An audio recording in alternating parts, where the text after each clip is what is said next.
নিব লিচু নিতে আসলাম, ঠিক আছে। লিচুর দাম হচ্ছে 500 টাকা করে আছে। হ্যাঁ, তো হচ্ছে এখন বলছে 500 টাকা রাখবে লিচু। রাজশাহীর এখন দেখি, দেন 100 দেন আমাকে, দেখা দিয়েন। না, আপনার উপরে ডিপেন্ডেড, আপনার যেটা মনে করবেন ভালো ওইটাই দিবেন।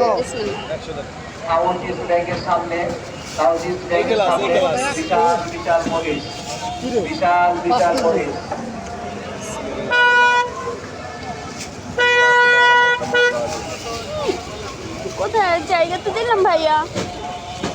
রাস্তা বন্ধ করে না, তুই যা গাড়ি বারান বারান বারান গেছে এখনো পুরো উঠে নাই গরু, ঠিক না?